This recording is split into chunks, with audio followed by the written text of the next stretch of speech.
Bom dia, Pai Senhor, mais uma quinta-feira, nessa manhã assim, não tão, tão solarada, tá aqui no chamado Triângulo Mineiro, está se preparando para recebermos as chuvas da primavera, graças a Deus, muito tempo sem chuva, né, sem a chuva física, né, real. E na manhã deste dia eu quero deixar com vocês mais uma gotinha, dessa vez para não ficarmos muito repetitivos, né? Nem nos delongarmos muito. Esse capítulo 15, Salomão, ele enfoca, dentre outras coisas, dois aspectos, né? Primeiramente sobre a sabedoria, né? A maneira como falarmos, né? Como devemos responder às pessoas, e é isso que eu quero deixar com você, porque é isso que vai fazer com que a pessoa haja ou reaja àquela sua resposta, aquele seu comentário, né? Então, na manhã do dia de hoje, se você puder, por favor, abra comigo, né, no capítulo 15 do livro de Provérbios. Nós vamos ler alguns textos, essa ainda é a primeira parte, né? Eu vou dividir para não ficar muito longo, e nós vamos começar lendo justamente o versículo 1. Vamos lá? Provérbios, capítulo 15, 1 diz assim: a resposta branda desvia o furor, mas a palavra dura suscita a ira, ou seja, levanta a ira, né? Do capítulo 15 todo, ele é o que mais conhecia dessa frase, né? Esse texto é o mais conhecido, que a gente mesmo já conhece e já ensina e já aprende a criança desde sempre, né? E a gente já sabe, né? Desde sempre, mesmo não sendo cristãos, a gente já aprende isso, né? A maneira com que você fala me diz quem você é, né? Vamos lá para o 2? Diz assim: a língua dos sábios adorna o conhecimento, mas a boca dos insensatos derrama estultícia, ou seja, derrama aquela falta de inteligência, de sabedoria. Agora a gente vai pular lá para o 4, que diz assim. Eu anotei tudo para a gente não pular nenhuma sequência como das outras vezes. O 4 diz assim: a língua serena é árvore de vida, mas a perversa quebranta o espírito, ou seja, ela quebra aquela espiritualidade, né? Seja familiar, seja dentro da igreja, ministerialmente falando, por ela ser muito dura, ser muito sisuda, muito frio. E eu sou a primeira, eu me coloco logo na frente, assim, porque realmente eu tenho palavra, às vezes, muito ríspida. Eu tento me controlar um pouquinho. Vamos pular agora para o 7? Diz assim: a língua dos sábios derrama o conhecimento, mas o coração dos insensatos não procede assim, ou seja, a língua daquele que é sábio, né, daquele que é inteligente, né, daquele que tem a sabedoria não humana, né, não profissional, mas a sabedoria divina, aquela que é inspirada e dada por Deus. No 7, ela diz que ela derrama, né, que ela destila. Em outras traduções, a gente pode encontrar que ela derrama, que ela jorra, ela destila conhecimento, né, não apenas conhecimento profissional, ministerial, ou em relação à culinária, em relação a qualquer outro projeto arquitetônico, mas ela derrama um conhecimento vivo, eficaz, né, da palavra de Deus. Agora a gente vai pular lá para o 12, que diz assim: o escarnecedor não ama aquele que o repreende, nem se chegará para os sábios. O escarnecedor não ama aquele que o repreende, nem se chegará para aqueles que são sábios. Ou seja, aquele que é escarnecedor, aquele que é zombador, ele jamais vai amar alguém que sabe falar. Até porque, primeiramente, ele vai zombar. A primeira aspecto, a primeira característica, e eu sei porque eu já vivi isso diversas vezes, dentro e fora do ministério, dentro e fora da igreja, dentro e fora do âmbito familiar, dentro e fora do âmbito profissional, ele vai achar que você está querendo ser snob, né? Que você está querendo aparecer. E isso já chegou, inclusive, aos meus ouvidos, né? Colegas não de profissão, mas de dentro da mesma área, do mesmo setor, chegar, aquela menina fala diferente, ela quer falar difícil. Para que isso, né? Não tem necessidade disso, ela quer aparecer. E não era nada disso. Né? A Bíblia aqui nos ensina que quando isso acontece, além da pessoa escarnecer, dela falar mal, ela demonstra claramente um espírito invejoso, né? A gente vê isso biblicamente, humanamente falando, em todas as áreas, né? Caim, Abel, né?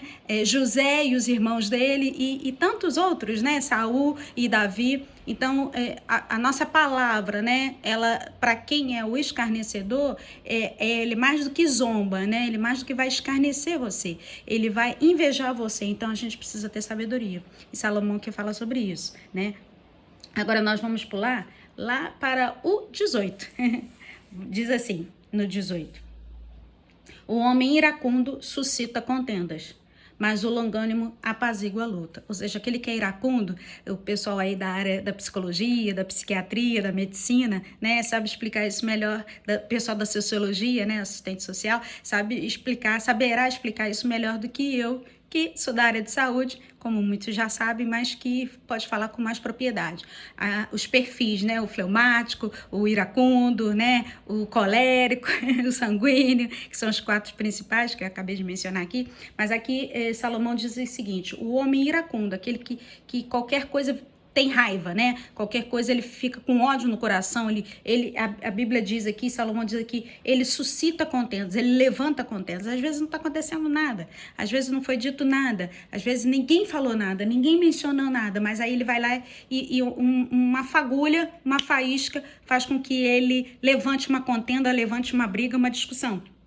Mas o longânimo, longanimidade, que é um fruto do Espírito, né? Que é um dos gominhos do fruto do... Porque o Espírito é um só, né? O Espírito Santo de Deus é um só. E a multiforme sabedoria de Deus, ela se revela em nós, se revela na igreja, e ela se revela, né? Para aqueles que tem mais paciente, para aquele que é mais longânimo, para aquele que é mais amoroso, né? Para aquele que tem mais fé, enfim, ele se revela a nós, e aqui a palavra de Deus diz que ele é quem apazigua a luta, ou seja, a guerra, né, a discussão. Aquele que é mais paciente, aquele que é mais longânimo, né, aquele que é mais deleitoso no Senhor, de entender, de ter sabedoria, de ensinar e de explicar. Não, deixa quieto, deixa disso, larga isso pra lá, não vale a pena, e realmente não vale a pena, né? Agora a gente vai pular, do 18, a gente vai dar um salto pro 23. Diz assim: o homem se alegra em dar resposta adequada, e a palavra a seu tempo, quão boa é. Vamos repetir? Que esse é bem interessante, diz assim: o homem se alegra em dar resposta adequada, e a palavra a seu tempo, quão boa é. Quantos de nós, quando recebemos uma palavra boa, né, ela fortalece a gente, ela revigora, dá um novo ânimo, né? E aqui Salomão nos diz exatamente isso, né? Ai, obrigada por aquela palavra. Puxa, eu não precisava de nada. Só precisava que você me ouvisse, que você me desse uma palavra, e Deus te direcionou e me deu uma resposta daquilo que, na verdade, eu estava já orando, já pedindo a Deus, e ele foi e usou você, ou eu, para me responder. Olha como proveitoso é, né, o dom, a multiforme, a sabedoria de Deus revelada na igreja, que somos nós, através de nós. Vou repetir mais uma vez, para inculcar aí na sua mente, no seu coração. 23 diz assim: o homem se alegra em dar a resposta adequada. A gente fica alegre, não só a pessoa que recebeu, claro, né, confortante não, vai lá, tenta mais uma vez, você vai passar, chuta direitinho que você vai fazer o gol, meu filho, minha filha, vai com calma, você vai conseguir dar estrela, você vai conseguir, vai saltar essa barreira e vai vencer esse obstáculo, esse curso, esse concurso, essa profissão, você vai conseguir. E a palavra a seu tempo, quão boa é, ou seja, no tempo certo, né? Algumas versões de outros versículos diz que ela é medicina, né? Que ela é agradável, né? Ela cura, ela traz alegria, ela traz júbilo, ela traz essa doçura. Lembra da abelha que a gente falou lá atrás várias vezes? Ela traz essa doçura, e quão boa ela é. E aqui Salomão nos diz exatamente isso, mais uma vez, mais de uma vez, né? Agora a gente vai pular do 23, a gente vai para o 28 e 29. Diz assim: o coração do justo medita o que há de responder, mas a boca dos perversos transborda maldade. Ou seja, aquele pensar antes de falar, né? Pensar antes de agir, né? No caso aqui é o falar, né? Pensar e falar e saber como falar. Conforme eu falei no início, antes, né? Bem no iniciozinho, o que você for falar, a gente pensa primeiro, até para poder saber o que responder, até para poder não mentir, né? Se for filho ou filha, mãe, o pai vai pensar, você tá mentindo, a professora vai falar, sei não, hein? Eu acho que esse cachorro não comeu esse ditado aí, não comeu esse exercício, não, acho que você não fez porque esqueceu.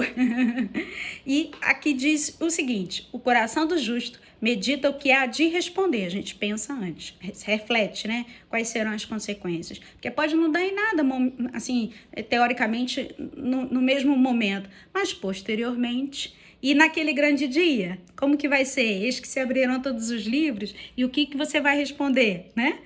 Como que vai ser? para dar resposta, para dar respaldo. Mas a boca dos perversos transborda maldade. Emendando 29, o Senhor está longe dos perversos. Olha como está. Mas atende à oração dos justos. Aquele que é perverso, aquele que é duro, aquele que é frio, aquele que é calculista, Deus está longe. Deus nem passa perto, até porque Deus não compactua, né, com o pecado, né? Ele não faz agrado, né? Que é um bichinho que você vai lá e faz cafuné. Longe disso, Deus jamais fará isso, né? Deus está perto daqueles que têm um coração quebrantado, contrito, para quem é pecador, não para quem não para que é o pecado, né? E aqui Salomão diz exatamente isso. Então, na manhã do dia de hoje, nós encerramos por aqui e eu quero deixar mais um adendozinho com você. E eu já falei das outras vezes, para que você não se esqueça. Tiago, se você puder, leia o livro de Tiago. O livro de Tiago, inicialmente, nos primeiros capítulos e versículos, ele fala sobre a língua, né? E Tiago fala que aquele que não tropeça na língua, esse é perfeito. Então, assim, Salomão fala o que Tiago lá na frente, no Novo Testamento, vai falar e vai nos ensinar. Então, na manhã do dia de hoje, eu quero deixar aqui com você, para mim e para você, esse recadinho do céu, né? Essa dicasinha, né? Que Deus nos abençoe e até o próximo vídeo, viu? Não se esqueça. Tchau, tchau. Segunda parte vem depois. Deus te abençoe. Na manhã deste dia, uma ótima quinta-feira, um bom final de semana para mim e para você, viu? Tchau, tchau.